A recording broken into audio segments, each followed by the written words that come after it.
Bismillahirrahmanirrahim. Assalamualaikum warahmatullahi wabarakatuh. Berjumpa kembali teman-teman di channel kita ya, Mas Tio KDR. Oke teman-teman, di kesempatan kali ini kita akan berbagi informasi kembali ya, masih di seputar rekrutmen ya untuk ASN di tahun anggaran 2024 kemarin ya.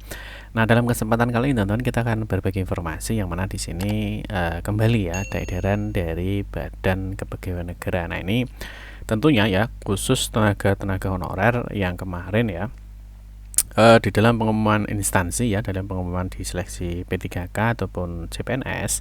Nah, tentunya kalau untuk P3K di sini nanti bagi rekan-rekan yang kemarin mendapatkan kode R2 ya ataupun R3 yang ada L-nya ya, jadi ada L-nya atau ada lulusnya ya. Mungkin kalau teman-teman paham ya, jadi untuk tenaga honorer harusnya tahu ya teman-teman itu mendapat kode R2, R3 ya, ada L atau tidak, atau mungkin ada R1A, R1B dan lain sebagainya ya. Nah, tentunya di sini ada informasi mengenai berkas atau dokumen. Ada 8 berkas atau dokumen yang wajib dipersiapkan untuk proses pengajuan NIP-nya. Nah, di sini teman-teman mungkin kemarin ya sesuai dengan jadwal ya, bahwa untuk pengumuman baik P3K teknis ataupun di P3K guru yang mana sudah diumumkan, yang mana memang teman-teman ya tentunya ada yang mendapatkan kode R2L ya, misalkan ada yang dapat kode R3L misalkan. Nah, ini ada hal-hal yang perlu diperhatikan, yang mana dalam hal ini ya setelah teman-teman dinyatakan dapat kode R2L ataupun R3L, tentunya di sini ada edaran dari Badan Kepegawaian Negara atau BKN ini tertanggal 14 Januari 2025, yang mana di sini ada informasi mengenai usul penetapan NIP-nya. Ini tentu yang ditunggu-tunggu teman-teman ya. Jadi ada usul penetapan NIP. Ini untuk ASN ya. Ini bisa CPNS ya, ataupun bisa juga untuk P3K. Ya, nanti kita akan bahas teman-teman ya. Tentunya di dalam usul NIP ini ya, tentunya ada pengisian daftar riwayat hidup, yang mana diteruskan nanti ada beberapa dokumen yang diupload atau diunggah di laman SSCASN. Ini jangan sampai salah teman-teman ya, karena ini nanti ada hubungannya dengan proses pengajuan NIP P3K-nya ataupun NIP dari CPNS-nya ya. Nanti kita akan bahas teman-teman ada informasi apa ya terkait dengan edaran BKN di tanggal 14 Januari 2025. Tentunya info-info penting ya bagi tenaga honorer yang mendapatkan kode R2 ataupun R3L. Nanti kita akan bahas di video ini. Baik rekan-rekan semua, kita ingatkan kembali ya, bagi kalian yang baru pertama kali ya bergabung di channel ini, atau mungkin baru melihat channel ini, jangan lupa ya klik tombol like ya, silahkan klik tombol subscribe dan bunyikan lonceng notifikasinya ya, biar Anda selalu mendapatkan informasi pertama kali dari kami. Bagi kalian yang suka baca berita, silahkan kunjungi saja di laman resmi kita mastiukdr.com. Di sini kita akan berbagi informasi ya, khususnya di seputar dunia pendidikan. Selamat menikmati informasi dari kami dan semoga informasi ini bermanfaat ya untuk kita semua. Oke, next teman-teman, langsung saja kita bahas untuk edaran terbaru dari BKN di tanggal 14 Januari 2025. Tentunya informasi penting ya bagi tenaga honorer yang mendapatkan kode R2 ataupun R3L ya. Tentunya ada beberapa dokumen atau berkas yang perlu dipersiapkan. Oke, yang pertama-tama kita bahas dulu untuk jadwal P3K, yang mana untuk pengumuman ya, di pengumuman kelulusan kemarin sudah disampaikan di tanggal 24 sampai dengan 31 Desember 2024, yang mana di dalam pengumuman tersebut tentunya ada yang mendapatkan kode-kode R2L, R3L. Ini artinya teman-teman lolos dan mendapatkan formasi ya. Nah, tentunya di langkah berikutnya itu adalah pengisian daftar riwayat hidup. Nah, pengajuan pengajuan data riwayat hidup ini tentunya untuk proses pengajuan NIP-nya ya, baik itu di CPNS ataupun di P3K. Nah, sebenarnya kita kemarin sebelumnya sudah membahas ya mengenai bagaimana sih cara mengisi daftar riwayat hidup ya di SSCASN. Ini sebenarnya hanya simpel teman-teman ya. Sebenarnya hanya ada 6 langkah ya dalam proses pengajuan NIP P3K atau pengisian daftar riwayat hidup. Mungkin teman-teman nanti bisa cek di video kita sebelumnya. Nah, di sini teman-teman di Badan Kepegawaian Negara ini sudah mengeluarkan edaran terbaru ya di 14 Januari 2025, yang mana di sini ada usul penetapan NIP atau nomor induk pegawai ini untuk ASN ya, baik di CPNS ataupun di P3K. Nah, kita akan cek teman-teman ya. Jadi sebelum nanti kita membahas untuk DRH ada isian apa saja, kita cek dulu untuk surat edaran dari Badan Kepegawaian Negara ya di tanggal 14 Januari 2025 ini. Oke, yang pertama teman-teman, ini seperti biasa ya. Jadi edaran ini ditujukan untuk pejabat pembina kepegawaian ya, baik di kementerian lembaga ataupun di pemerintah provinsi, kabupaten maupun kota ya di seluruh Indonesia. Di sini disampaikan dalam rangka penetapan nomor identitas pegawai atau NIP ASN sebagai tindak lanjut seleksi pengadaan ASN di tahun 2024. Dengan hormat kami sampaikan hal-hal sebagai berikut. Yang pertama, berdasarkan PP ya nomor 11 tahun 2017 sebagaimana telah diubah berdasarkan PP nomor 17 tahun 2020 tentang manajemen PNS, antara lain menyebutkan bahwa pelamar yang dinyatakan lulus seleksi dan diangkat dan ditetapkan sebagai calon CPNS oleh pejabat pembina PPK setelah mendapat persetujuan teknis dan penetapan NIP dari Kepala Badan Kepegawaian Negara atau BKN.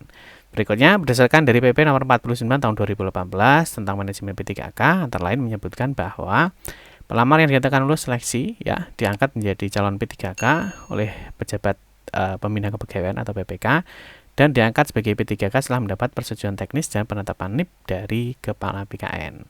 Berikutnya di poin 3, kebijakan pengangkatan ASN telah ditetapkan dengan Peraturan Menteri PAN-RB nomor 6 tahun 2024 tentang pengadaan ASN. Di poin 4, berdasarkan dari Peraturan BKN nomor 14 tahun 2018 tentang petunjuk teknis pengadaan CPNS atau pegawai negeri sipil, antara lain dinyatakan bahwa pelamar yang dinyatakan lulus seleksi diangkat sebagai calon PNS oleh pejabat pembina kepegawaian setelah mendapatkan persetujuan teknis dan penetapan NIP dari Kepala BKN. Nah, pemeriksaan kelengkapan dan keabsahan berkas usul penetapan NIP CPNS dilakukan sesuai dengan peraturan perundang-undangan.